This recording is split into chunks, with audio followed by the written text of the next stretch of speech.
Големи и значајни собири, моќни историски обраќања, средби со влијателни личности, Христијан Мицкоски ја позиционира Македонија на глобалната политичка сцена. На третиот ден од официјалната посета на Вашингтон, македонскиот премиер ќе говори на престижната конференција за политичко дејствување на конзервативците.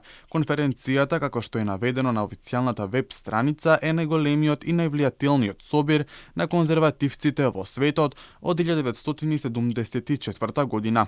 Покрај Мицкоски, говорници на конференцијата на конзервативна политичка акција се американскиот председател Доналд Трамп, подпредседателот J.D. Венс и други значајни личности од американскиот и европскиот политички врв, меѓу кои премиерот на Словачка, поранешната премиерка на Велика Британија, поранешниот премиер на Полска, како и лидерот на десницата во Франција, која ја водеше Ле Пен. Предходно премиерот учествуваше на настан организиран од Атлантскиот совет посветен на иднината на трансатлантските релации на Западен Балкан.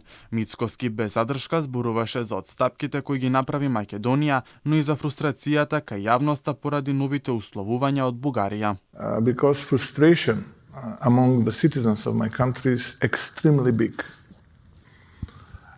I witnessed, in that time we were in the opposition. I mean, a couple of years ago, it was 2018, a lot of people from all over the world visited us, a lot of EU high officials, prime ministers of very powerful nations and countries, presidents as well, members of EU Commission visited us, and they said, just change your name this time, and since you are front runners, immediately you will become a part of NATO.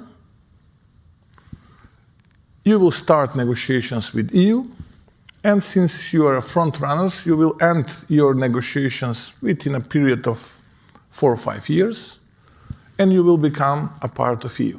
Those 4 or 5 years expired 2 years ago. And we are in the same situation when we were 20 years ago, but in the meantime we changed our flag, constitution, currency, name and everything.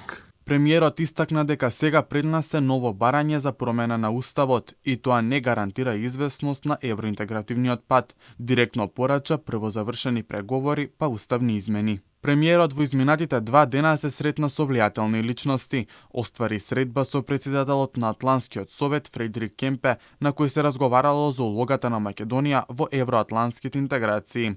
Една од средбите беше и со Александар Касанов, кој е заменик помошник секретар на САД за Западен Балкан, со кој зборувале за иднината на Македонија. За само 1 месец втор пат Мицкоски патува за Вашингтон, а вкупно има 3 посети за помалку од 1 година. Честите посети на премиерот во САД се доказа добрите билатерални односи меѓу Скопје и Вашингтон, но и за блискоста на новата влада со новата администрација на председателот Трамп.